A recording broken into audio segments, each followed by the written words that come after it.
Good morning, and this is 933 KFM. The Saturday show has been running for about 6 years now. Called the VPN Views. What's the P? Views, People and News. And it's the final one of the year. And I'm Timothy Kaligira. I'm sitting in from the usual presenter, Judith Atim, who's taking a Christmas break.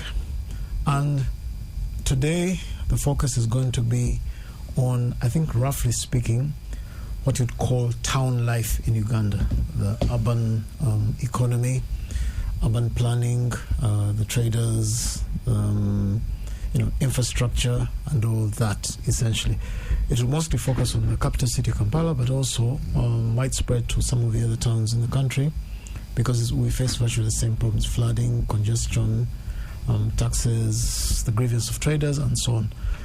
That's why we set it opposite me is Issa Sekito, a well-known voice in Uganda commerce, and the Kampala City Kasita, the Kampala City Traders Association, and also the MP, an MP from Nakar, is also been to this local government. He's now a member of parliament. Ronald Boba. Welcome, both of you, to the show.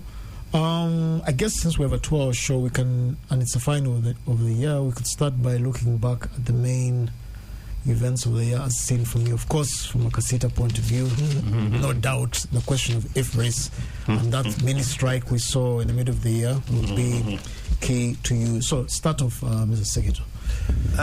Good morning. The challenge of traders and the economy and all that. Good morning, listeners. My name's Issa Sekito. I'm the speaker for Kasita, Uganda. I am also the director for Trade and Commerce at the Private Sector Foundation, Uganda. Via that, I represent Uganda at the COMESA Business Council. I'm proud to be here to look at the year ending, in particular reference to issues that are economically improving or getting worse over the years. I don't know even where to start from, because when you look at what Kampala looks like today, when you are coming from Luweero, my home area, where you get to know that I'm soon reaching Kampala if you start the potholes. And this is across all the major entrances to the major city. And it is very interesting. When we met the president at State House, in one of our demonstrations, I stood and told him, Your Excellency, help us undo the roads in Kampala, because the contribution of Kampala in tax to the GDP is formidable. And if you look at the taxes payable in totality, is almost 70% of the entire nation. So you and your lordship, as the political heads of Kampala, you are letting us down. Do the roads. And the president said we shall fix the roads, but we had to fix the roads that are bringing the goods to Kampala and taking them away to the external world. So we are now going to concentrate on Kampala. The best way of accountability to a person is service. If you want accountability, if you want somebody to pay more taxes, the best thing would be to do services that are visible, so that even the associations, the MPs, the politicians have where to gauge what they can refer to encourage Ugandans to pay more taxes as we struggle to reduce the narrowing tax base and widening the tax burden. It has been a while, so many years, while we are widening the tax burden on those that are paying and narrowing it for those that are escaping, whether through avoidance or outright smuggling. So Kampala City Traders Association, Kasita, has always been communicating with the government. You remember we had 3 pending many challenges when we last met the president. It was only civility that we calmed down. And one of the 3 issues that remained pending were, 1, the electronic invoicing and the whatever system that had been introduced. And our arguments were very clear on that. We didn't want to stay behind. We want to make taxes as more efficient as possible. Therefore, we do not have any problem with the electrifying the tax collection methods. The challenges which were highlighted, though, were that the threshold for the implementation of the IFRIS tax was so narrow. We have had a turnover of 150 million as the threshold for many years. And we were urging government, no, if you want to implement IFRIS properly, leave out the small traders and let us start at least with $1 billion as the turnover for somebody who's targeted to be included on the IFRIS system. Well, I guess that's a good. Well, we have 2 hours to go, so that's just a good overview. The details we shall get into. And well, from Nakawa's point of view, you were involved in you visited sites, I believe, during this a few months ago. This abuse of the wetlands in Bugolobi. Yeah. From a political point of view, what was the area like for? Thank you, Timothy. This confused city.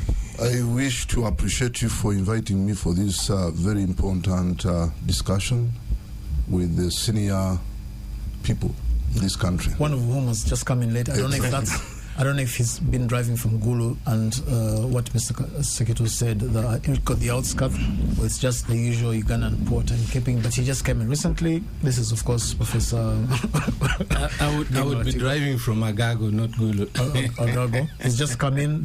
He was once, of course, the leader of opposition in Parliament. But he has quite a number of views about this. And as I said at the beginning of the program, beyond just Kampala, we shall discuss the wider urban landscape of Uganda, the upcountry towns, the Gulus, the Mbararas, Mbalis, and whatnot. So welcome to the show. But please, you have not introduced me. I did introduce you. I'm not a very structured, formal, ladies and gentlemen. Because they wouldn't know unless they know my voice. I actually did mention. You did not mention my name, sir. I did mention. I said Professor. He mentioned. I did mention just now. He did. Not in the way they usually do in Parliament. Madam Speaker, the so and so. I did. Maybe just didn't hear. But I know you can do it better. No, I'm doing it more than the politicians style. Are never late. They're only delayed. That is true. Yeah. So the voice you hear is a regular on this show here. If you listen closer to this show, that voice needs no introduction. Former leader of opposition, Forum for Democratic Change. He's an agriculturist, I believe, a scientist. Also very political and very concerned about essentially the development challenges facing Uganda. Yes. I think finally that's a good introduction. The fate of the country. The fate of the country, which I will also, although I'm hosting the show, but I also have some views. Yes. I've read back to the colonial documents of Uganda, the foundational documents. When you read those documents, you discover many of us in the political class make noise without understanding the challenges. But you are still telling us. Thank you, Timothy. Timothy, my name is Balimwezo Ronald Nsubuga. I am the Member of Parliament representing Nakawa East constituency. Nakawa, for those who don't understand, Nakawa East will cover what areas? That would be what? Nakawa East has... It's my Member of Parliament. Yes, sure, and I'm proud of that. Yes. Nakawa East has about 10 parishes. Yes. Basically, take Ginger Road. Yes. This other part of Luzira is Nakawa East. Simply that. Mutungo, Golobi, Chiswa, exactly. there prisons, up to the lake, Port Bell. Yes. Because many people hear names of constituencies by terminology, marking the West, the East, but they can't place familiar names. So sure. If you're in that general area, that general Port Bell area, the breweries and all that, that's the area he covers. It used to be the Deputy Attorney General who was Member of Parliament in our time. So from that point, so he comes from that point of view, the urban planning and also the political world. So what was the year like?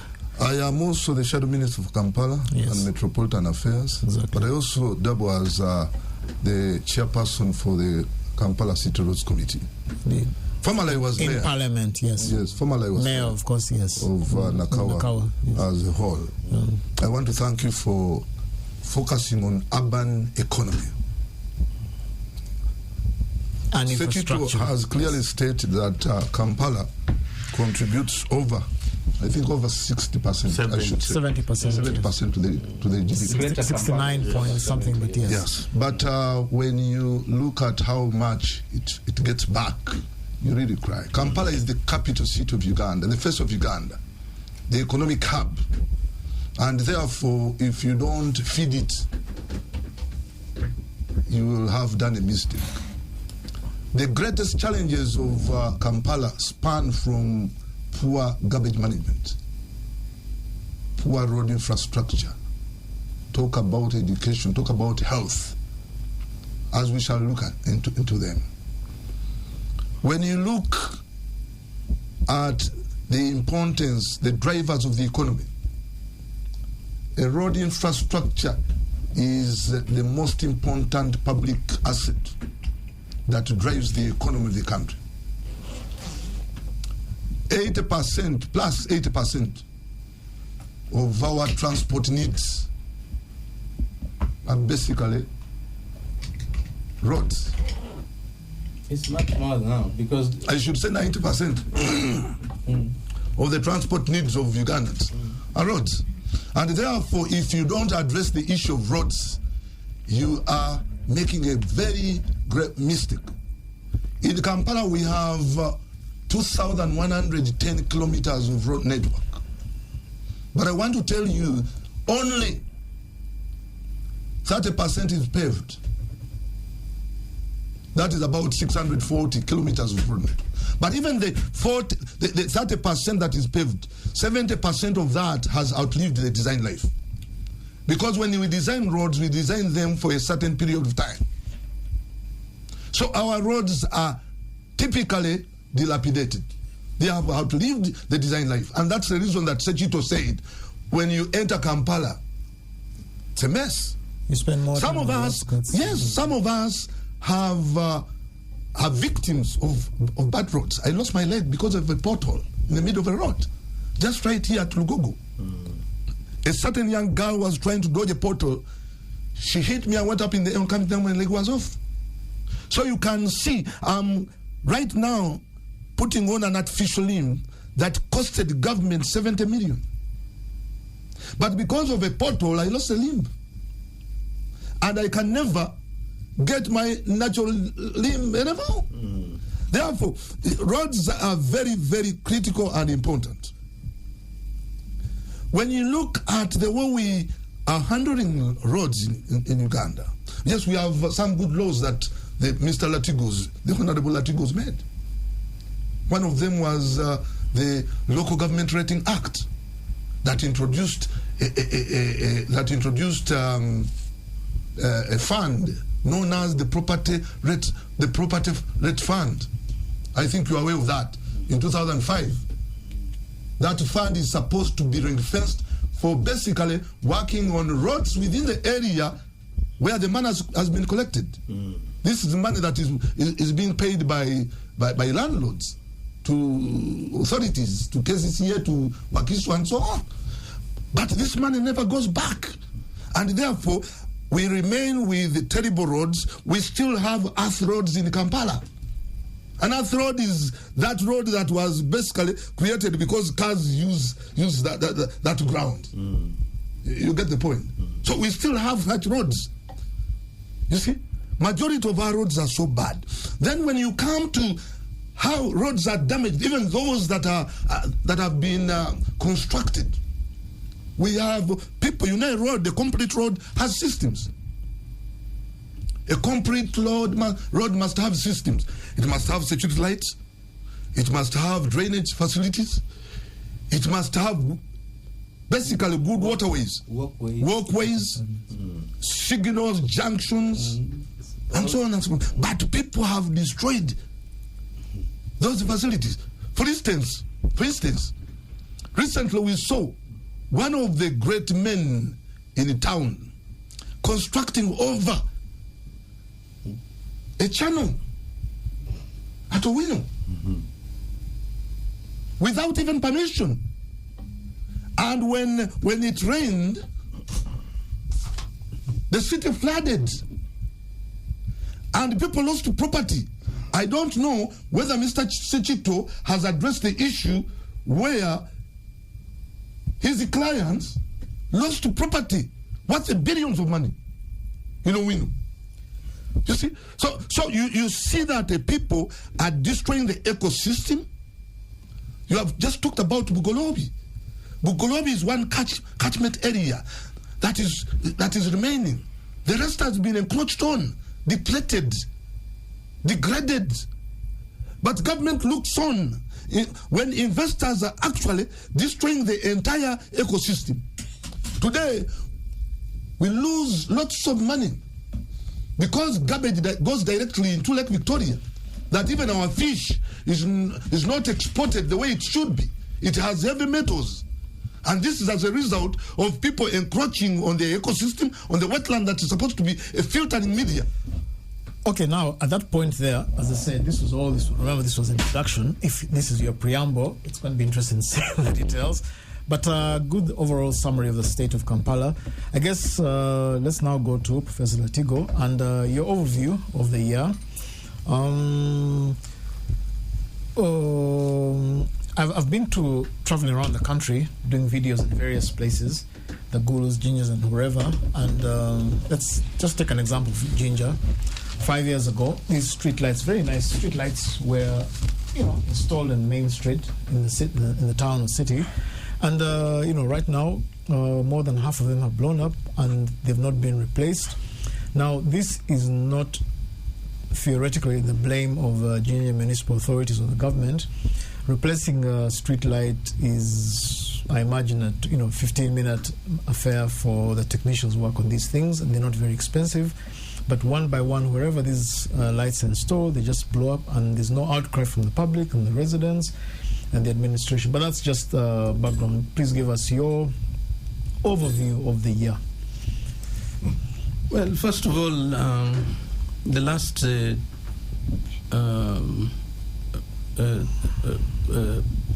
good morning, listeners of KFM. And it's the first time I sit with my two colleagues. Mr. Secretary, I follow very closely Thank you. Your activities. My member of parliament, somebody may have chatted to you about my communications. I like to engage. Sure. And across the board, including with the President Museveni. Many times when I'm on TV, on radio, and when people tell us this solution, I said, no, the focus must be on the President. Coming yesterday, going to town, and coming this morning, if Kampala was every day like that, I would enjoy being Kampala. In fact, that's exactly where, sorry to cut you short, but that's what I've been thinking about. So it's one of those really opportunity to enjoy Kampala that I rarely get. That's why I prefer to be in Agagu, in Kalongo. And that's exactly where, just before you begin, this is where my point observation comes in. The true nature of Uganda's problem, I think, goes beyond what we think of the government, president, and all this. And, well, I just need to declare I am officially turned an anti-government person, so it's not like I'm apologizing for them. But the question here is, all these things we're discussing, the heavy use of the road, the overburning of the industrial area and everything, is it what we see, not just the natural nature. In other words, if the economy wasn't all concentrated in Kampala, all these cars that are now out in the villages and they're about to turn around the New Year is the natural state of Uganda. If we do not have all the headquarters of government, entities, parliament, if we had, that diversified economy like America's, where the space industries in Florida, the computer industries in Silicon Valley, and so on, this should be what it is. In other words, all this crisis we're discussing, over 70% of the economy here in Kampala, and therefore the wear and tear on the roads with all these heavy trucks and everything is a structural problem, not necessarily the government has done nothing. There's only so much you can do when 70 or 80% of Uganda's trucks, roads, bicycles are based here. Go on. Let me continue with my starting. Then the second thing is sitting and listening to Ugandans. You think of the Bible and the book of Lamentation. People are desperate, but they have no answers. The greatest challenge that we have in our country is planning systematically and long term. I can tell you, for example, I'm a DP person, a background. And for us it was DP and UPCs. Until in 97, 98, I used to write the Uganda Human Development Report for UNDP. So that year it was towards rural transformation.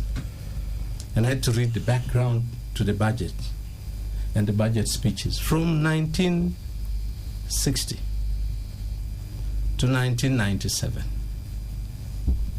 That's when I got the shock of my life. The Obote One government, you read the Minister for Finance would come and say, before he reads the budget for that year, he'll say, last year we planned to do 50 kilometers of roads going this way, or to increase the Makerere intake from 300 students to 500.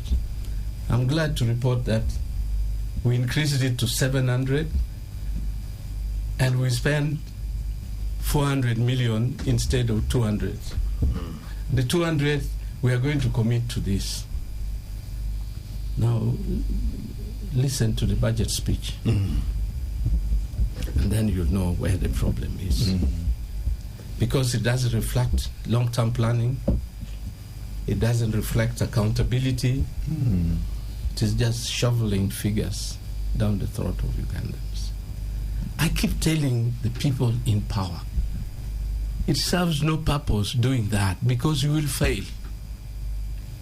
And when you fail, it is your legacy and history that will be in a mess. The Obote One government even had planned this road, which passes bypass. Obote One, that bypass which comes through Kitintale, it was there. Now, doing the roads, the minister even has to consult the president. And when you go, you see road sector plan, beautiful documents. When I joined Parliament, I was in the Agriculture Committee. I said, before I understand what is going on, I went to the library. I read the Ministerial Policy Statement for Agriculture for 5 years. And when I read, I found for the last 3 years, 4 years, they would just copy and paste. Yeah, sure. So when the minister, it was my late friend Kisamba Mugerwa, when they came, I just sat down and I said, okay, this is your statement. Is this your policy statement of 2 years ago? And I opened, I said, you read page 24. They were so embarrassed. And they said, oh, parliamentarians read. It should not be because parliamentarians read. It should be that the government is working and working honestly. We don't have comprehensive plans. KCC will cry. But did you have projections? Did anybody project? Do you have any projection of 30 years ago, when this government had been in power for 10 years, of how Kampala City would be? Are there plans developed to cover those projections? No. All we see is knee-jerk reaction. And a child once born, whether you like it or not, will continue growing. And that is what has happened. The other thing is that in the 60s, even in the villages there, there was prosperity. And because there was prosperity, people didn't even have to come to Kampala. Business people would go to those places and establish businesses. They were in this. When I was a child, I'm 70 plus. When I was a 5-year-old child, there were Asians in Kalong. Because the money was there. The cry that I found Mr. Sekito talking about overtaxing Kampala is simply because people are poor. You cannot tax a poor person. But when my nephew grows 2 acres of cotton, he will choose to buy a watch. And when he buys a watch in the village there, Cash flow. there is tax in it. In other words, everybody would be by consumption contributing to the national tax. That is why America would even give, when businesses are running down, they would even give money to people so that they consume and the industries don't collapse. What we face in this country is too big, because we killed the infrastructure for governance. We killed the strategic approach of forward planning, religious implementation of plans, and accountability. If you don't do that, it can't happen. I always give these examples that people don't like. Go to Rwanda. Go and see. Go and see the road infrastructure in Rwanda. Go and see the roads in Kigali. And in Rwanda, if you throw rubbish, ordinary citizens will arrest you. Now, you arrest and take to who? You take to police. Tomorrow the guy is out because he has given some money. And don't blame them. The police are suffering. This Christmas period, I met many on the sides of the roads. And when they would stop me, and they said, "Oh, Professor, I would pick some money and give them, not as a bribe, but in sympathy. Because they are desperate." Now, on that note there, that pause there, I don't know if we get into break and then resume the show. This is VPN, wrap up the year's news. I'll give you my views about Kigali. And as I said, I've read these, going back to these, forget just the 60s, even back to the 1920s, the foundational stones of the gingers and all the others. I think we sometimes underestimate the complexity that the country faces. But let's just get back in the break and then we'll continue the conversation. This is VPN. Back on air, VPN Views, People and News, the Saturday Monitor program, KFM program, well, it's the same thing. Wrapping up the year's events, Timothy Karia sitting in for Judith Atim, who's gone for Christmas break in Gulu, and I'm hosting 3 people who are intimately at the center of what you broadly call the Ugandan infrastructure, economy, and trade. The Kamas, if I'm not mistaken, Professor Gingu Latigo, Mr. Issa Sekito, and the MP for Nakawa East, Mr. the Honorable Ronald Nsubuga, joining me here. Just before we went to the break, Professor, you said in Kigali, if you're caught throwing garbage out of a window, wherever, the citizens arrest you. Now, that is, as you say, the citizens. Why don't these things happen among Ugandans? Can that be blamed on the government? In other words, one of the benefits of Uganda, this freewheeling, sort of chaotic society we are, in which everybody has a view, we're almost like social media. Chaos, you write the way you want to, live the way you want to. In a society as diverse and quote-unquote free and chaotic as Uganda is, how do you get us into that sort of China, Vietnam, Rwanda, top-down, near police state, and then without killing the thing that makes Uganda vibrant? As I said somewhere in the first part of the show, I've been to these towns, beautiful lights installed. 2-3 years later, half of them are blown up. They are not replaced. Replacing them is not expensive, and nobody in the town, in the administration or the citizenry is bothered. How do you solve a problem like that if you think the government is the problem with everything? You see, it's not just saying the government is the problem. It's the system we have will not deliver.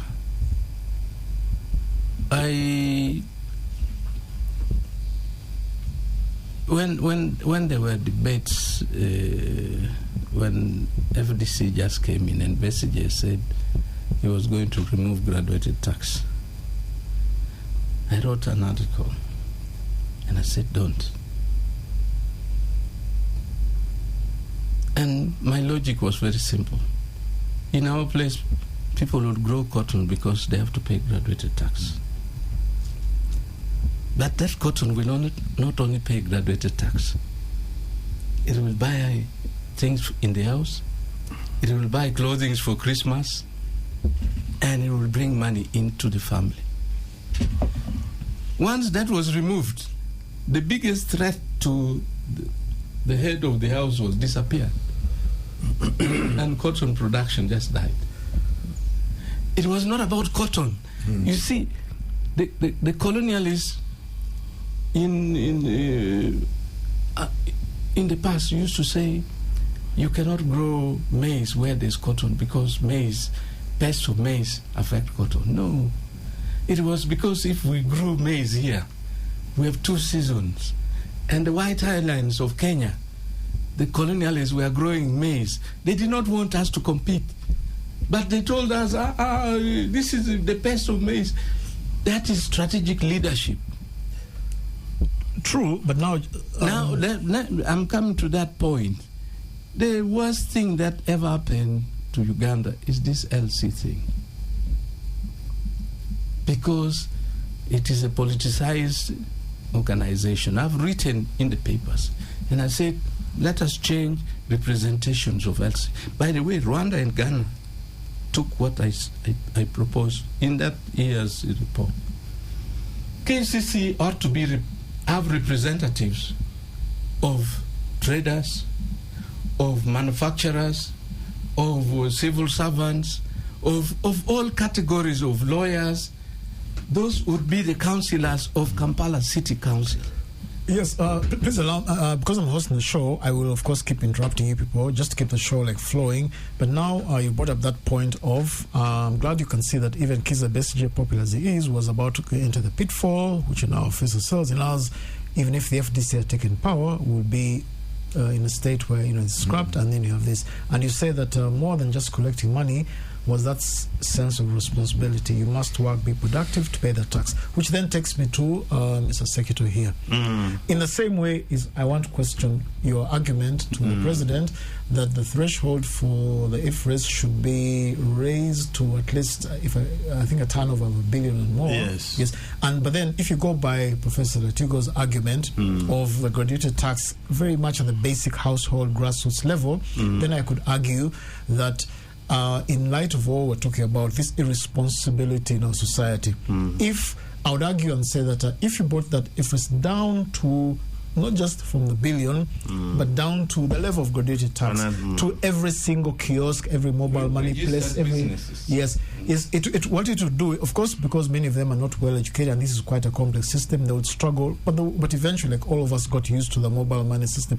If you can do mobile money transactions, it's not too complex transition to the e-freeze level. If that had been introduced, my argument now would be many more traders in Kampala or in Uganda would be using that electronic payment system, but like with a graduated tax, it's not so much the money, but the discipline and a sense of accountability. And therefore, if ordinary boutiques and butchers and all those people were paying the e-freeze, then this indifference we have in Uganda would start changing. People would start pressuring for accountability with their taxes, and then that citizenship consciousness of arresting those who throw bottles out of car windows will be solved. Not so. You see what I mean? The connection between the graduation tax and... when you listen to Honorable Barimwezo and our brother Honorable Latego, there is something I wanted to highlight that will form a center of all this. And this is... When I was listening to several budgets for over 10 years, I would attentively go to my home area as a means of seeing how much accountable the government and those people that present the budget are, because it is budgets, it is money that fixes all the problems. If allocations are misallocated, then don't hope for any results. I am born of Luero. The road from Zirowe, Bamunanika connecting to Wobblens, the main Guru Road, would solve all the challenges of infrastructure and the movement of goods and services across that area. That has been mentioned in more than 4 budgets for under 10 years. And recently I was back home. It is only when UNRWA was trying to find which people to compensate, after the budget being presented 4 times. There is a time I started, I think 5-6 years ago. I was so critical and I only minded about where I come from. Not because I'm selfish, but I wanted to prove a point. We booked some program on one of the radio stations to come and make a quarterly reactions to the budget allocations vis-a-vis the infrastructure and roads. I mentioned after 4 months that nothing is taking place in Bamunanika Zirowe Road, yet this is the 4th time of reading this road. I wanted to know what is going on and where is the money. Is there anybody who will come to Parliament again and present an allocations without justifiably telling us where the money that had been allocated to that road has gone? May I tell you, Mr. Timothy, what happened? The radio received a letter from Communications Commission, that if we host that program again, because we had said it is going to be a routine of accountability, they will switch it off. Abruptly, I was stopped from making any other program. And that's where the problem is. If you can allocate the small incomes that we have, people paying through the news, pay as you earn even where unnecessarily, import duties that are raised day in, day out, income taxes that are irrational, and other than putting the money where it has been allocated, it goes into mysterious programs, then that tells you why when you are reaching Kampala, you prepare for the potholes. Come to leadership. I'll tell you, I have been following KCCA because I'm in Kampala and I'm the speaker for Kasita. When you hear the Lord Mayor coming up with a very good program that you do call God, the council has passed a law, they come up with a program. The following day you will hear the minister for Kampala, my brother Chofato Kabuye, making a press conference that he was not consulted, that the senior minister was not consulted, and therefore that Chitezi program, Chitezi in quotes, would not mind, ignore that man is useless, is let him rule of law.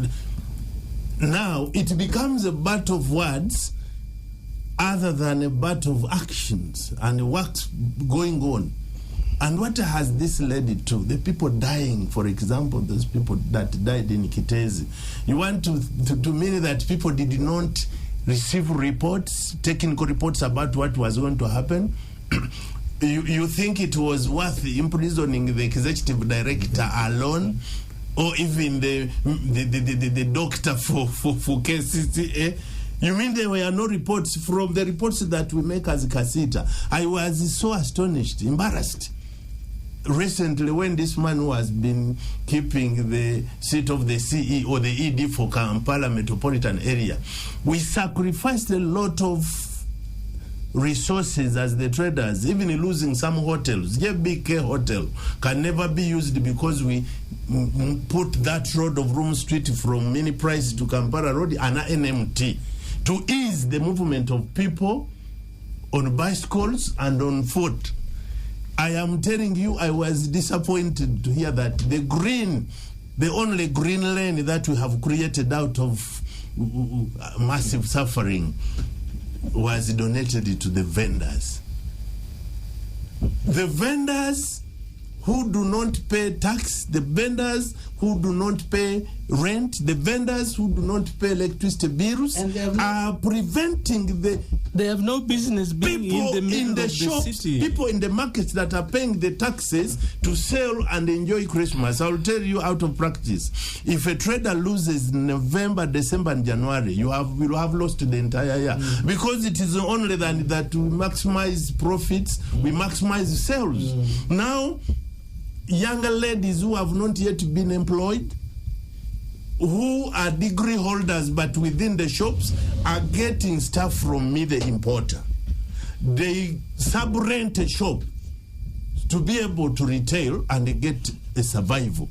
I will tell you that they are all getting the stuff from the single wholesaler, and these ones are paying Kasasiru, these are paying rent, lots of it. They are paying income tax or presumptive tax for that matter, and they are paying electricity bills that is inflated by the landlords. And at the end of the day, the main entrance to where they are selling the goods, all the place is littered with the vendors, motorcycles, taxis parked on the road, and it is a complete mess. Now, just imagine, how are you going to come to this person, come January, come whichever month, and you're asking for a trading license, which is regulatory, the one that would allow this person to work peacefully from the market, from the vending section, from the kiosk, has been prevented. All this disorder, when you travel to Ho Chi Minh, when you travel to Dubai today, if you ride wrongly, one of the most expensive things, my son is one of the drivers in Dubai, is the penalties and fines. You make a 12 million, you remain with the 2. The 10 goes to government for misbehavior. You misbehave again and you go back to Kampala a poor person. We have rules and regulations that are not implemented. Okay. What do we do? Fair enough. This is where I come in, and you've not answered the question I asked you earlier. No. I wanted to answer that question of the IFRIS. But also we will, of course, need to go to... No. I don't... What we were saying in all this, the rate of informality that the Ugandan community has today, when you see the traders in Chikubo, the traders on Room Street, the traders in Chiembe, they go to import goods. When you go to pay import duty, you pay with the holding tax, you pay VAT, and at the end of the day, by the time you are coming to load your stores, you have virtually paid everything all the taxes that you should have paid. Now, if somebody comes to the shop and is asking for a tax that you already prepaid, that is a mistake. That is one. 2, the tools. There is something wrong with Uganda Revenue Authority. When you identify yourself, get a TIN number, get a VAT number, and you don't make the proceeds, they will continue asking from you because you came out and leaving the efforts of including everybody else. So you become a victim just because you want to formalize. The rate at which we are formalizing and making the whole system electronic does not match with the level at which the implementation is taking place. For example, you establish a free system. No appeal mechanism. You are met with the receipt of 20,000. You pay 6 million. And there is no mechanism of appeal, whether it was by mistake or by design. By the time you are asking for equity in the entire process, your accounts are already seized and you are taking away the money. The irregularity, somebody is stopped, is taking goods to the park, the border money is stopped, says, now where are you taking the goods? 6 million. If you don't pay the 6 million, take us to the person who didn't give the receipt. So the system would be good, but the method of implementation, the target, and everything that was involved in the entire law was in error. We're going to break now. That's the voice of Mr. Sekito. After the break, I'll go to the Honorable Nsubuga and I'll start, I think, with him, because this starts to become a question of culture, political culture, and since he deals with politics, he'll explain to us how you handle the politics of streamlining Uganda. You know, how you instill discipline in Uganda if you're a government without being perceived as a dictator and all that, especially considering that in the last general election, this main part, if you include Jinja, Kampala, about 80% of Uganda's economy is the places that voted no. So if you really must crack down with the discipline we're interested in here, you then have a political backlash. But that will be after the break. Welcome back from the break. This is VPN Timothy Karegeya sitting in for Judith Atim, and we're discussing all the complexities, political, planning, economic, and budgetary, and legislation, and rule of law regarding what you call our urban centers. Now, as I said before the break, let's go to the Honorable Nsubuga. What we hear in the first hour of this show so far is a combination of government insincerity, government manipulation, and threats to those who criticize some of its policies. We have a disorganized city, and as I said, the person who's throwing a bottle out of a taxi window right now in the city, that's an individual. How then, you're a member of parliament now for Nakawa East, you're in really at the heart of this city, of a lot of these unemployed youth, the vendors, border people, chapati people and whatnot. How would you, let's say if NUP had formed the government in 2021, how would this discipline be sort of instilled in the society without the political backlash? Professor Letiko has been saying during the break that this idea of decentralizing the economy and administration was actually a mistake. The president washed his hands off responsibility. Had he not already, he has a bit too much power right now, despite the 95 constitution that's supposed to restrain him. And had he not done that decentralizing, would we not then be accusing him of controlling every single resource and whatnot? But over to you. Thank you. How do you deal with Timothy, that? The greatest problem that we have is politics and poor planning. Address the politics first. And poor planning. We have had an ED, the former ED, one of them, that was Jennifer Missy, that had tried to put sense of accountability into the hearts of people, both accountability and direction. But you remember what happened to her? She was chased by the president himself. It's in Uganda where everyone is a power center. We have numerous power centers, particularly in Kampala, where you will see the president himself, you will see the minister, you will see the mayor, the Lord Mayor, you will see the mayors, the members of parliament. SFC is now a power center in cases here. You will see the brother of the president is a power center. So we have the RCC. So everyone is a power center. And that has created impunity in the city. And conflict. Impunity from even the smallest person. You see? And you hold him accountable. He says Gambanogu. You have heard about Gambanogu. So Gambanogu is becoming Gambanogu. But I want to inform us that Jennifer had done something good. She only failed on planning. Because it was her mandate and mandate of the Lord Mayor with his team to plan for the people of Kampala. All those vendors you see in Kampala, the person in charge of programs is the Lord Mayor. Programs and structures that will enhance service delivery. Has passed by council. Has passed by council. You see? So that is our role, to implement, to enforce. I cannot see someone constructing over a channel with that kind of impunity, and you tell me you are in charge. So we have a problem there.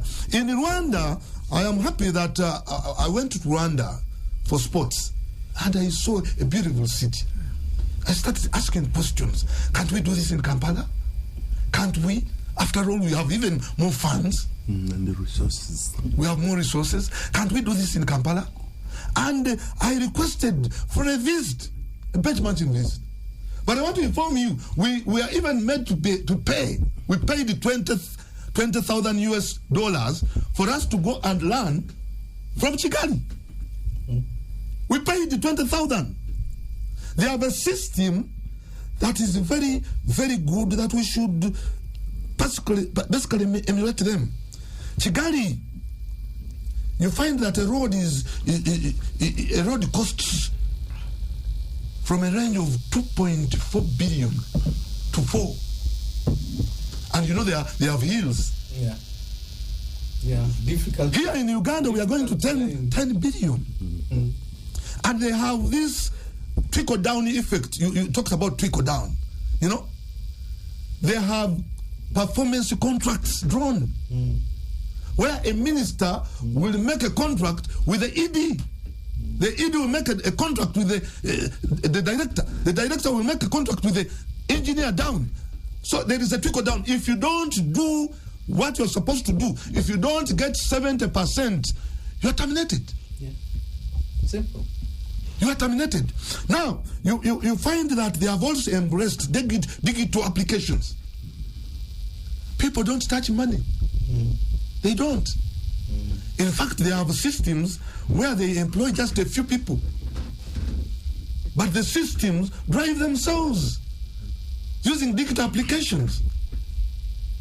So it is important for us to embrace technology.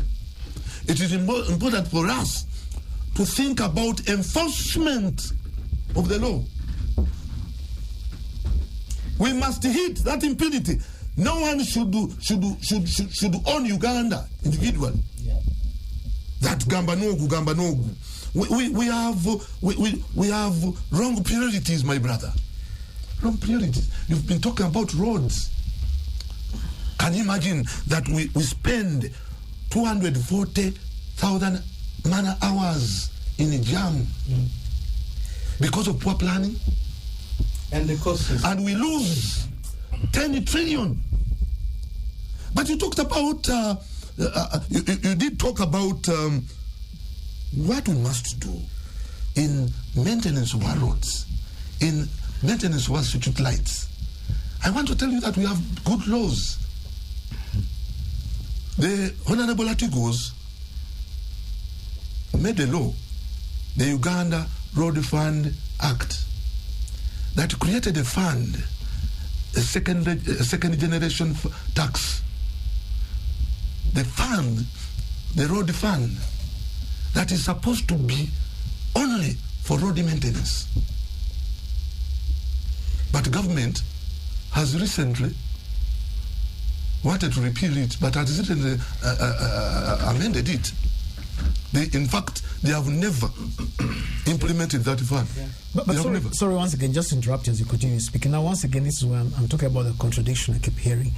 One moment from one of you, will be this idea of there are too many centers of power, including you yourself just a few minutes ago. Too many, everybody's a power center, and so you can't have like a uniform planning and vision for the city. But at the same time, now you seem to say the previous parliament came up with a road fund, which institution. It's true. But even then, some people might look at it as, what's the difference? Why can't it just be under UNRWA, and why can't UNRWA be under Ministry of Works? In other words, the argument is one moment too many institutions duplicating each other's work, and then the other is no, we actually need a fund for this. But please continue. This fund was a people's fund.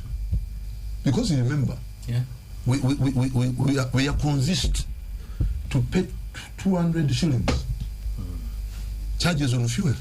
So there is a social contract. We are going to pay money, 200 from a litre, so that we may be able to maintain our roads. The money is collected, but it doesn't go to road fund. Road fund. Yes, okay, and we are talking about a fund. We are not talking about institution. An institution, yes. You know? Okay. Yeah. Now whoever puts it into practice, should. But then once again, this is why I turn to you, and you still, I noticed at today's show, you people are not answering the questions I'm raising. As I said, I think I am. Yes, because I think everyone is. Yes, what I'm looking for is this. Obviously, Uganda is more like the capital of Kenya that we know. Yes. Largest city in East Africa and Central Africa. But Nairobi is chaos. Traffic lights, all the politics of Kenya. So Uganda is more in the category of Nairobi and Lagos, Kampala, and then Kigali is more in the capital, in the category of the Windhoeks, Namibia, maybe a smart Eritrea. You might so different cultures. Although yes, I said that BBC program, but as I said that but even Nairobi, if you go the the infrastructure in Nairobi, you can't touch. Maybe Timothy, you need to know, Timothy, that the fund I'm talking about, the fund I'm talking about is not only in Uganda, it's all over. This second generation fund, the tax, it's in Kenya, it's in Rwanda. They have a road fund, and this is what has made them work on their roads and be able to maintain their roads. Let me just throw in one point. Yes. Passing via a very different thing. Uganda National Bureau of Standards is in charge of goods and services for this country. At least the majority of goods for traders must be pre-shipped when they are tested. I have a small factory. Every item apply for procurement, bulbs, flat irons in Mkono there. But you make an application for getting a Q mark, you pay a lot of money, and that money is collected by Uganda Revenue Authority for giving you that service. You go for 1, 2, 3 months, the bureau cannot certify you because they have not gotten the money. Yes. You get what I'm saying. You have to write a letter to the executive director for exemption before you get the Q mark, because you did not come as a raw materials item. You don't come with a PVOC. Now, you just can't imagine that you have paid the money for a test. The money is collected and put to the consolidated fund. The priority for the Minister of Finance and whoever is allocating is not on your goods and services to be better. It's elsewhere. Because of that, Ugandans are suffering from the fake products because the Bureau is under-facilitated. When you look at the list and the drawing of priorities for this country, you wonder. Priorities. That is why we are almost an upside-down country. May I tell you why? It is in Uganda where you go to buy a shoe and the buyer is insisting, please, prove to me that this shoe is old. Don't sell me a new shoe. In other countries, the buyer fights for a new shoe. Because of the quality and the breakdown of systems in Uganda, the buyer is the one fighting to be buying an old shoe so that it's easily liable. This is a very big pointer to where we are heading. We are upside down. But once again, why do you allow to break down systems to a level that a person will be agitating to get a second-hand item other than a brand new one, and it is the buyer that is asking and trying to get the old one. But once again, this is where, as I say, I'm just being a neutral person, playing what you call the devil's advocate. But as I say, it is very clear from all the discussions so far that the main thing bothering Uganda, I can crudely put it as culture. Both, including social culture and political culture. It is governance. It is governance. Yes, but you see, like I said, no. By culture, I'm not talking about, let's say, Baganda or Range. What I'm meaning that what you call the mentality, that sense of culture, the social and political culture. As I said, that's why I turn to you. It's a combination of many. Yes. No, the word they would use is tradition. No. It actually is culture. Culture, not in the sense of, let's say, yes. How culture it is? You even, let's say, for example, there's the Coca-Cola culture, there is the Mercedes culture. You know, in a corporation, the way of doing things. That's the term. They use tradition because culture is not in the European language. No, they actually very much have. You can go to a smartphone right now. You see, by culture, the culture. Go read those international. You know how much magazines. The president has changed the culture of people in his area to turn from the traditional cows to this fresh cows. That's true. But what I'm talking, but it takes the efforts of us, the leaders. What I mean is this: that discipline you see in Kigali is what we call the culture, the way governance. Not necessarily. I'm not talking about traditional clothes and pots and wedding ceremonies. What I mean is that, let's say there is a culture in Toyota that is very high standards, discipline. That's what I mean. But it comes from governance. But it comes from governance. And this is where I asked you a question. Please answer this question for me. And I'm going to do it right. If you see where in the last election, this place we like to call Central, but others like to call Buganda, and to a degree Busoga, were the strongholds of where most of Uganda's economy, the industrial sector, tradition and historic and current is combining Jinja and what you call Greater Kampala is really the heart of Uganda's economy. But it's also the same place where there's a very high youth unemployment number, so much frustration, and this, the slums, ungoverned living, as you know. So here's my question.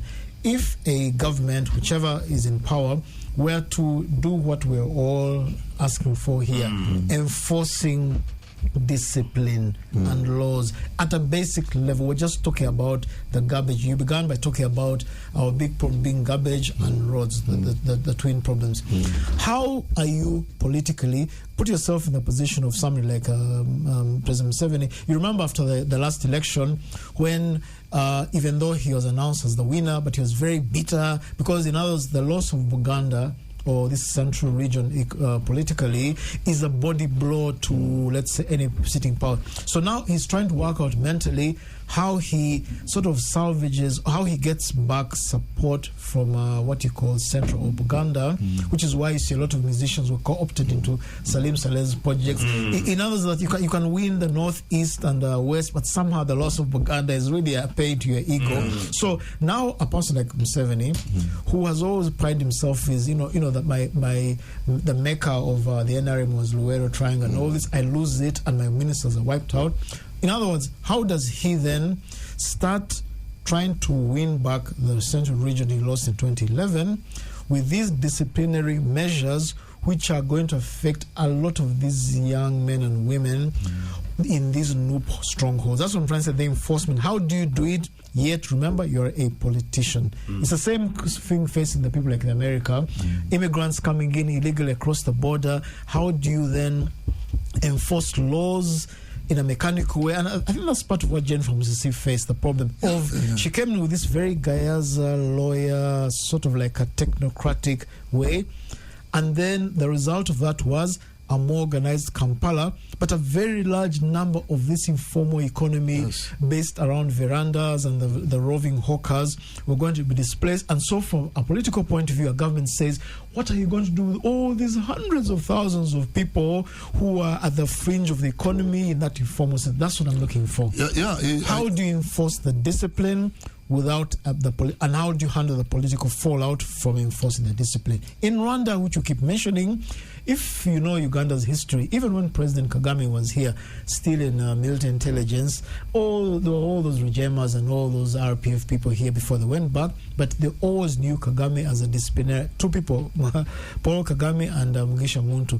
This really strict. Under Muntu, yes. And so those two people had that very, that the character we associate with Mugisha Muntu, that was a typical Kagame. In others, you would need sort of like Mugisha Muntu. Exactly, and all that. Yes, but remember that Rwanda is a more homogeneous society to some degree. Yes, they have the ethnic tension, but basically it's easier to sort of manage top-down, that enforced command way, than it is in Uganda. The 92% of the Chinese population is the Han, H-A-N. They are, essentially it's like 92% of Chinese are Baganda, so to speak. So those measures we take at face value. If you understand the ethnic makeup of those societies, it is much easier than it is in these Nigeria, Uganda, Ethiopia sorts of countries with so many ethnic groups and political concerns and whatnot. So please help us with that. Now I want to appreciate you. Yes. Crack the whip, for starters, and then how to deal with the political. For starters, I did appreciate Jenny from CC, but and I did tell the public that she only lacked the planning aspect, because she had a mandate of planning for all the people in Kampala. If you are to plan and execute, begin implementing, enforcing the law as it is, you must put infrastructure in place. For instance, you are all aware that Kampala has no decent workspaces for the so-called vendors. Yes. We have no markets. Even the markets that are available have challenges.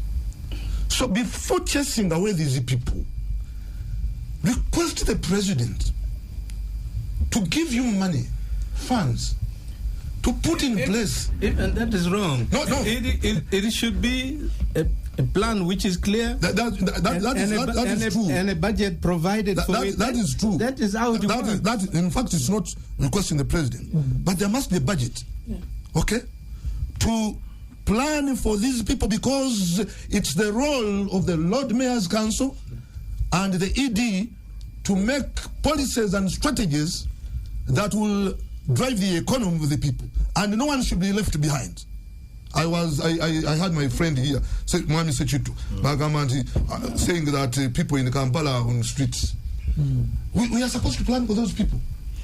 So it is important, but the money factor must be there. The money factor is very crucial, because even planning for these people, even sensitizing them requires money. Okay, so let me tell you. Yes. I wanted to end. Culturally, let me finish my point. It's important for that person in charge to create or to foster open communication with other political leaders, but also accommodate inclusive decision making. If you're to manage this city. In other words, don't play politics with development. Yes. Don't.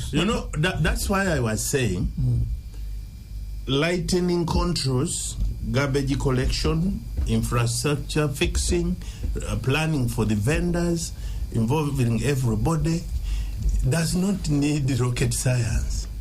You only need to respect what the real rules and the regulations say. No matter what you are. Do you know that the vendors all combined around Kampala in population cannot cover even 2 arcades in population? Politicians are deceived that we in the shops don't matter. We in the mosques don't matter. Because we don't come out to shout. But when it comes to vote, I am telling you, severity and the kind of sensitization that has happened today, people will judge you according to what you have done, and you have the numbers. So this populist politics is what is destroying the whole thing. Don't be a populist. Just do, because whatever you do at the end of the day counts in terms of money, in terms of taxes, in terms of order, in terms of displacements. Please, you do it. And people will in the long run like you for that. That last sentence of yours, the reason I'm smiling, I think I wrote something on it. I'm not too sure about that. And the reason I say this is because let's begin with Uganda's history. May 1966 and that tragedy of the central government under Mengo. So for May 24th, 1966, remember you began, Professor, by telling us about the Obote One government and all the discipline and all this. Exactly. So what I'm trying to explain, this argument of if you do it well, people like you. Now, after what happened in May 1966, which is still felt today as a very painful, dark moment in Uganda history, that same Obote government, they had a second-year, 5-year development plan, 1966 and onward. It was nothing that Obote was ever going to do, however seriously, bureaucratically and all that. The half of the civil servants in the 1960s, after independence, were Baganda in Uganda's civil service. In other words, all these schools, the historic schools, the King's College, Bodo Gayaza, Nabisunsa, all these were sent in. But that same Obote government, because of what happened and because of the central role place of Buganda in Uganda, from that point, Buganda washed its hands of the Obote government.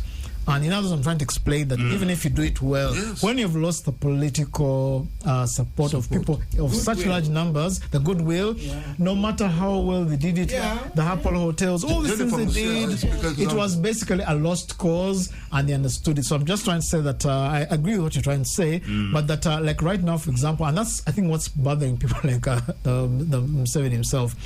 When Buganda's votes against you, they will tolerate so much frustration, humiliation, everything. Do you know that this is 38 years? Yes, that's true. You have every time to mend and mend. There's an excuse when you have had a chance of 38 years. That's true, but regularize. But remember, there's a lot of time that you are misusing. Now let's now switch focus a little bit. Yes, because I like that the context is made clear. We argued about culture and tradition. And you said you Google. Yes. And I've just Googled. Okay. And it says culture is a shared way of life. Yes. While a tradition is a belief or behavior that is passed down within a group or society. I think there's another. And that is the fundamental problem. The political tradition in this country is horrible. Now we begin to get to the heart of what I was talking about. And that's what I was trying to explain, that why it is much easier for the same Paul Kagames who are in the same NRA, Uganda, Luero, war and all these things to just go across the border. And they seem to do things which here we're failing to do. And it's important to also understand the dynamics of societies like those, the Chinas, the Vietnams, the North Koreas to a large degree, the Dubais, yes, the nearly homogeneous societies, and so many dynamics. But let's now turn to Timothy. Yes, I want you to realize that Kagame utilized the civil war in Rwanda to do corrections after learning from Uganda. So the effects are different. Yes, partly. From the civil war they planned and began to implement as planned. Yes, I agree. But as I'm trying to say that even when Kagame was here, if Kagame was here in Uganda today, it would be, even he himself, I strongly suspect, same person running Rwanda right now, had he been today, of course he'll be a general. Let's just say he were in charge of Uganda today. He would have had that same discipline he imposes on Rwanda, which we admire from the results. As the head of state, had he been Uganda's head of state. No, I'm trying to explain because, or let's say this person who is very much akin General Ngisha Muntu, the political cost or strain on the society of imposing that kind of discipline like in Rwanda is the one I'm interested in. You can see what happened because time is almost running out. We're missing a very important part of the finances of all this. As we speak right now, 34 sub-Saharan African countries or African countries are close to debt distress. The debt to GDP ratio is becoming unsustainable as it was in the 1970s and 1980s. You know, all these great grand projects they were to build, the stadiums, the roads, the dams of the post-independence period caught up with us. They failed to generate the economic returns we wanted, which is why the road part interests me. But yes, the post-independence development in Uganda didn't incur significant. It actually, it basically, how do I put it? It didn't, because no, but Uganda itself was, even without the expulsion of Asians, because the revenue base was so huge. The Gulu Kampala road, the amount of money borrowed was like 20 million pounds. The rest of the money was local. And people complained about that 20 million pounds. But it was an amount that the country could pay. And by the time Amin took over from Obote, Uganda didn't have huge debts anywhere. But they had huge developments. I've read these various reports by the World Bank and others from that period, and that's a story for another day. But what I'm trying to say is that, right now Uganda, as of 2024, our debt to GDP ratio is just about 49%, might have gone to about 50, but it's just below 50. And then Rwanda's is, according to the IMF, Rwanda's debt to GDP ratio is 71%, although the government-owned paper or affiliated paper, the New Times, earlier this year said it was 80%. In other words, I'm just trying to say that these things that we want, the glittering infrastructure, the roads everywhere, I'm asking a question about, and that's why we need to go beyond Kampala now to upcountry Uganda, and now that's where the Gulus and Masakars come in.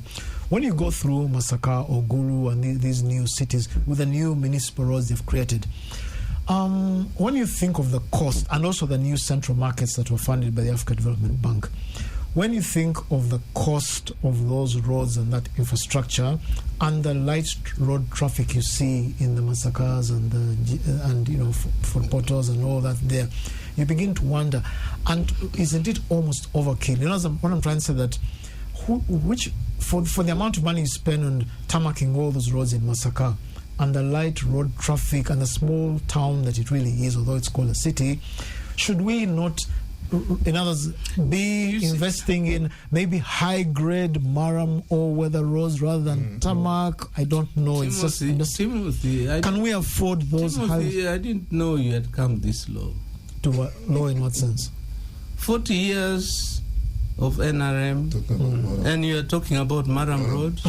No, but yes, but please understand my argument for that. No. Yes, no. Because I told you I'm an anti-NRM person. No, let me tell you. In how many years of Obote and the conflict that he had political conflict he had generated, the road from Gulu to Kampala was done. The road from Malaba, Busia to Kampala was done. The road to heading to Kabale, they were all built in that period. I guess what to do, I'm being told by the producer, James, that we need to go to break, but we'll develop on all this. So this is VPN, very interesting today. We'll be back after the break. Welcome back from the break. This is VPN. It's been very interesting this 1.5 hours. We're left with just less than an hour to go. I wish, as I've just said in the break, I wish we had like 4 hours, because we're dealing with very complex problems which appear to be political, and some of us who, of the typical monitor KFM world, who President Museveni calls the bad paper and all this, normally you'd expect me to be saying, yes, it's all for, but the more I read documents, the more I read those British colonial, those Lugards and Harry Johnstones, the more I see the beginnings of King's College Budo, the more I see the building blocks of Uganda, the Catholic Church, the missionaries, the reason they created Mackay University, the first development plans, the 1950s, the Owen Falls Dam, Ready Uganda, Uganda Development Corporation, all those 1950s institutions, the more I begin to appreciate, not excuse the current incompetence in Uganda, but the more I go into economics, the more I begin to think that maybe there's something all of us, both the government and the media and business community and opposition, sort of miss in a technical sense of all this. So like I've been trying to say, going beyond Kampala, you notice that most of what we discuss about Kampala does not exist in most of those towns of country.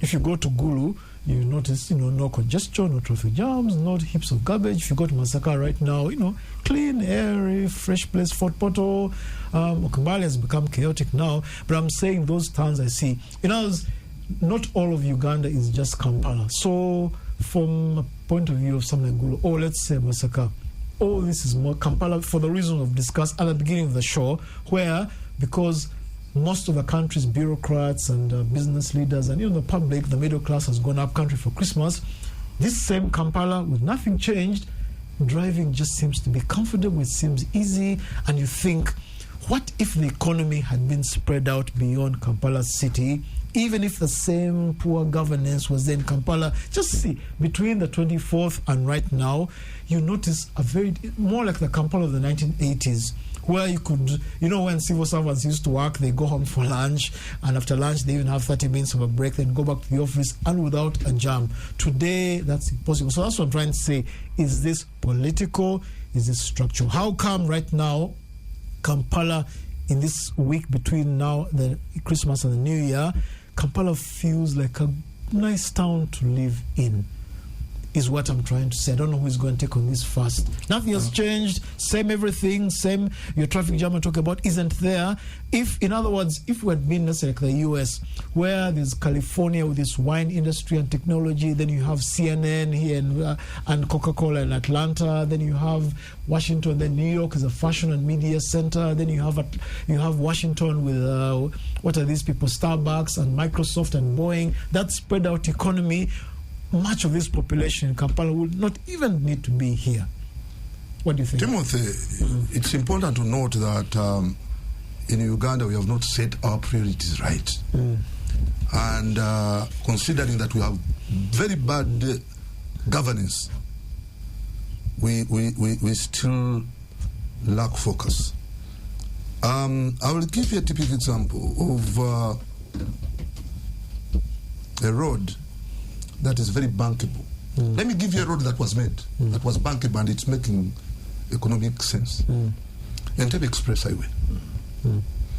This is one road that has reduced the old Entebbe road from stress. It was made and people thought it would not be a bankable project. The people that projected thought that it would get 2 billion every month.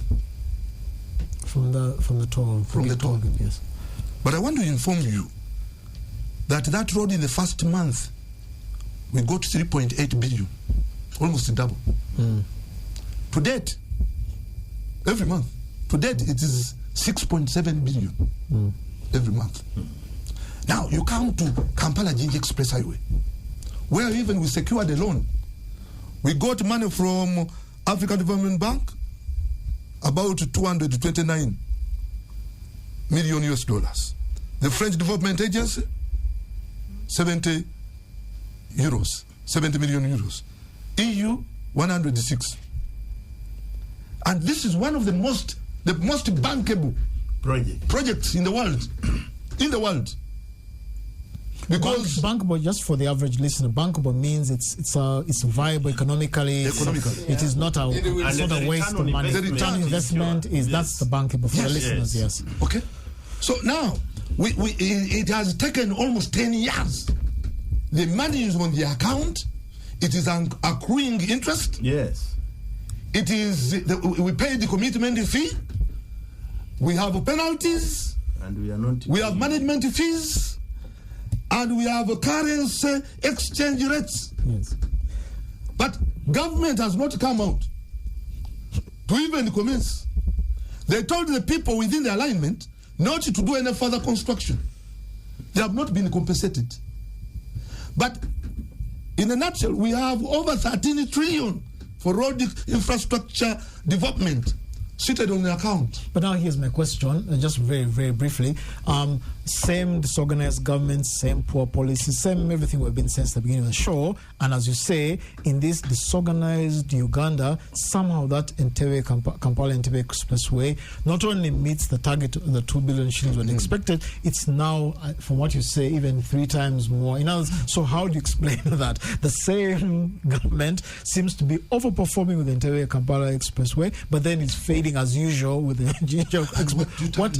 Yeah, that's. I need an answer to that. No, it seems to work in one way. Uganda is a very okay. Let's go to just very briefly sports. Disorganized government, no fan of sports, but Uganda is one of the top performing African countries. Let me tell you, my brother, with all the resources that we have.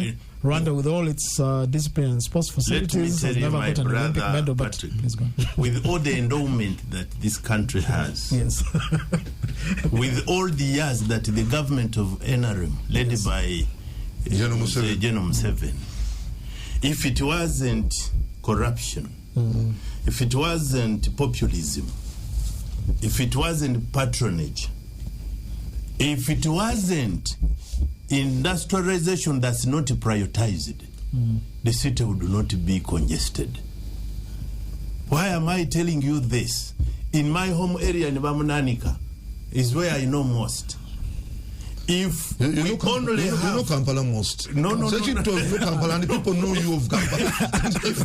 Maybe there is something new coming on in Bamunanika. If factories that are extracting the juices in pineapples, in mangoes, in all these fruits that are rampant there that you cannot find elsewhere. If it is a season of mangoes, you go to Nakasero. 98% of them are from Bamunani. So it's a mini industry. It's like a agro industry. We are thinking about making vehicles like Japan. Are you going to defeat Japan? That's true.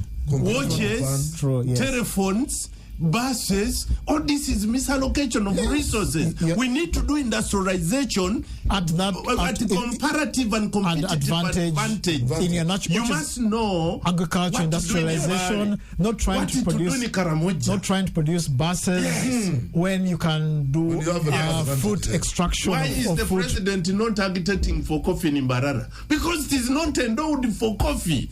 So let's industrialize this country. The cities that have been made, you're getting it wrong now. Are they set economically? How is it get out? No. What I'm saying is... Coffee in Mbarara? No. I was showing you how it doesn't work because it is not naturally endowed. Each part of this country can develop if it is naturally grown purposely. The cities that have been created, are they political or economic cities? But because they are political cities, the economic activities are again concentrating in Kampala. Which is true, but you see now, let's take an example. One of this year's major political developments, when Parliament came up with this idea of rotating sittings in different parts of the country, Gulu first in Mbarara, Masaka, and Mbali. The leader of opposition. No, the economic sense in it was very minute. It was mainly a political game. That is true. I don't succumb to political pressure because I'm not a populist. I agree with you, but I'm trying to explain now, just to take pick on that there. That's why, to me, I think of a traditional culture matters. So Joel Nsonyonyi, in good faith, he used to be here with us at NTV, trying to be like a bureaucrat, says, but why waste this money? Now, of course, there was that huge backlash we saw. Why the backlash? One, the political leadership of northern Uganda, whatever views they have about the Museveni government, was that you don't want this thing to come to a place and whatnot. Two, now you imagine the politics of all this. Uganda, leader of opposition, trying to oppose the idea or criticize the idea of Parliament going to sit in a place called Gulu. If you know Uganda's 1960s history of Buganda vis-a-vis Achwailango. In other words, I'm saying the person. Let me give you the truth. Okay. Anything that anybody suggests as a conflict between Acholi and Buganda is a lie. No, but that's the way it's perceived. No, it is. Yeah, it is a lie. Check the tradition.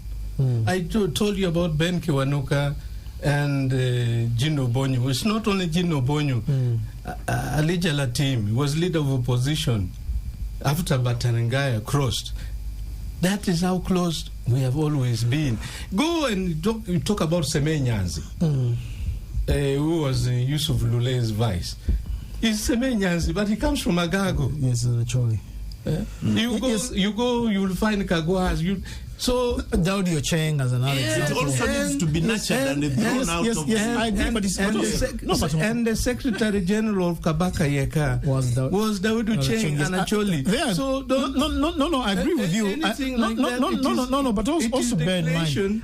It was the creation to facilitate, because it is easy to divide and rule. Yes, but what I'm trying to say, but to be fair now politically, if you are old enough to remember Uganda's history, in the early days, even the very fact of how they came to be located in Luwero, these NRA people, those early days after the Museveni has taken power, you remember those Kadonka songs, or you've heard some of them there. Yes, but I'm saying that, but you remember those songs about we hit them. You remember those, what is this, Matia, what is his name, Kakumezi or something? Yes. That kind of, you remember those songs which seem to be essentially saying, thank you for taking power, thank you for liberating Uganda, and thank you for liberating us from, quote unquote, these Anyanya. Who are the Anyanya? The UNLA ABCD. Now, whatever it is, but I'm saying the general popular feeling in the southern part of Uganda, rightly or wrongly, was the sense of Northerners made us suffer for 24 years, and here comes our people, quote unquote, who even speak our Lugandas. I'm trying to explain that, in other words, that there's a lot of this thing called politics is a crisis within how the things we want to do, rationalizing the economy. You people are technical people, traders, you're, yes, politician from Nakawa East, but you also at the level of the technocratic level, and then of course Professor here is technical. But I'm saying a lot of politics comes in the way, and that's why I've been asking since the beginning of the show. All these plans, all this thing of vendors, rationalizing the tax system and everything, comes down to how do you handle the politics of it? How do you make Kampala or Uganda a Singapore to make Uganda a Singapore or Dubai? It is only in the hands of one I don't. By the way, my personal feeling is that one person. If you actually get to the details of it, those of us who get to the inside story, why do you think? Here's my question for you to see that even these people who seem to be presidents are not as powerful as you imagine. 1983, December, the Army Chief of Staff, David Oyeto-Jok, dies in a helicopter crash. It takes President Obote 9 months until August for a new Army Chief of Staff to be replaced. Weren't there Army officers, but Obote had to work out. There were these tensions between Lango and Acholi, and it was like, if we appoint, in the Army was dominated, of course, the leadership by Acholi and Lango. The question was now, who do you appoint and how is it taken? And that was 9 months. Go forward to today. The governor of Bank of Uganda, Tumsime Mtebeli, dies in 2022. We're now going to 3 years. We're going to 3 years. We don't have, in other words, the Oyeto-Jok, the gap between the time between appointing the successors of Oyeto-Jok is now like the one of Governor of Bank of Uganda and the economists in Uganda. These are two uncomparable situations, my brother. Yes. You are talking about a fix of a civil war and things happening within less than 10 years. Museveni has had a chance to break and build. This is my belief. True. He has had a chance to break and build. True in many There might not have been a chance better than this for creation of a nation. No president in Africa has had that opportunity. Therefore, it is. I don't fear to say it is the weakness of the leader at the top, because he had a chance to break all these beliefs that are unnecessary, all the traditional and the other political and the tribal ethnic thinkings. He had a chance to break them and rebuild the society, and instead he's using patronism. Yes, but can I interrupt you? Yes, give you some background here. Okay, now since I say, let me give my personal belief on these things. Yes. If you want to understand how complex the situation is, you remember they come to power. in January 86, they've won the military victory, but they don't have the political legitimacy. And the only way to do it, which they also replicated in Rwanda, was what they call the broad-based government. They brought in the DP, UPC elements and whatnot. And then could these military leaders then gain what you'd call political legitimacy? And that's when, to do that, they even needed the symbolism. That's why they came with the idea of Prime Minister, Samson Kiseka, then first deputy prime minister, second deputy prime minister, third deputy prime minister. To us, it looks like a waste of public resources, not getting one prime minister to do the work, but he felt the symbolism of deputy prime minister is important.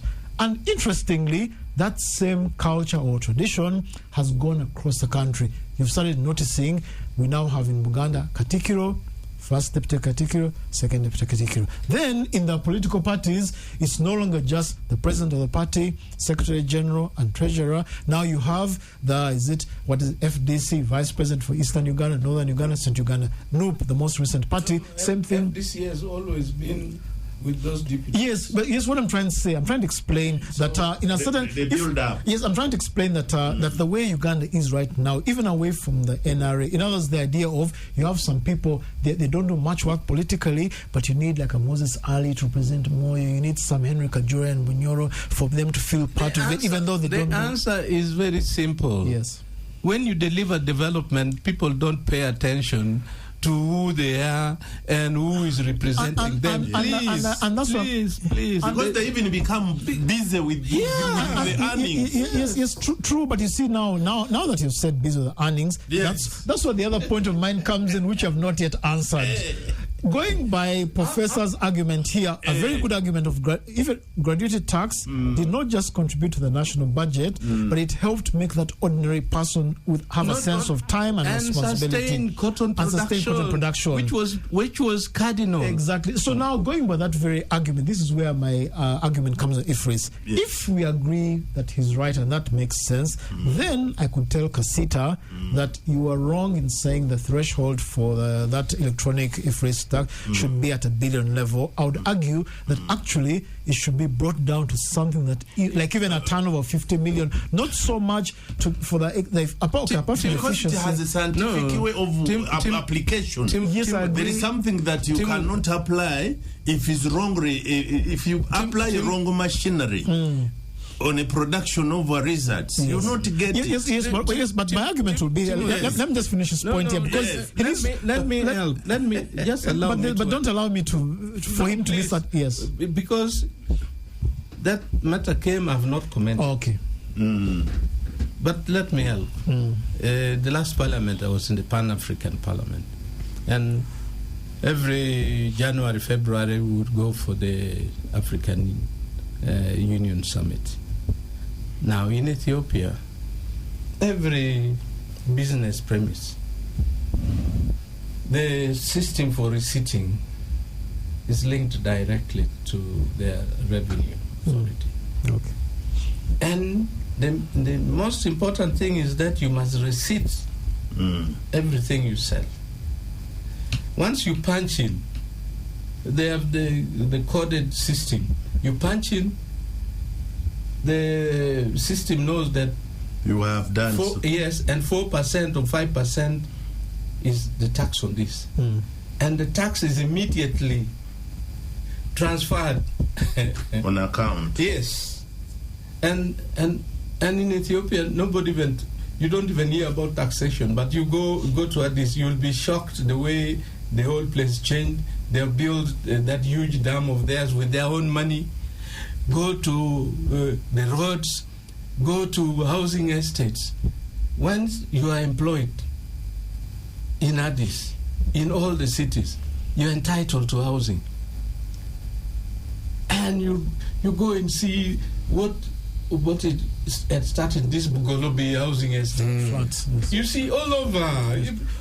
And even the smallest Ethiopian is in a flat. So now that's where my point comes in. From what now you've even reinforced the point I was trying to make to him. In other words, that if I were to advise Kasita, or at least argue, I would say that if it is at $1 billion level, whatnot, they need to be the usual telecom companies, the major breweries and all this. But if you bring it down, I'm just saying theoretically. Once there's a legitimate outlet where the systems can be connected and secure, that taxation will not affect the small will pay small. It will not affect the business big will owner. pay big. Yes, but what I'm trying to say, but do you see my point about that this remember we're talking about a sense of responsibility. If it came down from the 1 billion that Kasita is proposing down to let's say let's even say like let's say 20 million. In the beginning, you've made a point there that it's quite a complex thing, takes some learning to do. But you see that the advantage of it, of course, there will always be learning, like the way we had struggled to learn the mobile money thing, but now every Tom, Dick and Harry can do it well. The more you have ordinary people, even almost at the vendor level, begin to force themselves to learn how to do these things, the more then you enter a world of a new modern economy of accounting and all this. The challenge is most of the as people we start wrapping up the show. Yes. You are in the shop and you are only owning books, and the shop has over 50 items. When you are selling a book, you are selling another 50 items, and now the receipt comes. And who is accountable? In one shop, we have 10 people sub-renting. So how are you going to be accounting for all this? But also the system is very expensive. So the expense and the penalties were not repellable. There was no mechanism of appeal. If I am aggrieved as a taxpayer, I should have a recourse. Actually, you would not be aggrieved because that system will only deduct the standard tax. It will not impose any tax on you. Gentlemen, I'm being told by the producer, James Mawadri, that the show is coming to an end just when it's really starting to get to the core of the issues. But thank you all for the time you made this Saturday. This has been one of the most interesting shows, not because I hosted it, but just the way we went away from the normal politics of Uganda to the core of what you call the management of the state rather than the politics of the state. Yes. A lot of insights. I hope it just shapes the perception of the public in the coming year. I think there's more to running these countries of ours than we think, and also this infrastructure that looks glittery comes a lot of a debt to GDP ratio. I don't know if we can handle that. I don't know. I think Rwanda is entering the danger zone. Yes, glittering roads and buildings, but they're in the danger zone of defaulting as it was in the 1970s. In fact, this disorganization of Uganda is almost our advantage from that debt point of view. The riots in Kenya in June were because Kenya over-modernized standard gauge railway, all the things which we failed to do here, but now William Ruto said we must pay back this debt. Anyway, that's been the show, the last show of the year, the VPN, Timothy Kalegira, who hosted Professor Maurice Genga-Latigo. We have, of course, the Speaker of Kasita, the Kampala City Traders Body, Mr. Issa Sekito, and we have a very vocal MP for Nakawa East, the Honorable Ronald Nsubuga. Enjoy your weekend, and also, I guess, Happy New Year until next year, and I hope we can have such technical discussions in the coming year. Allow us to say best of wishes. Of course, please do.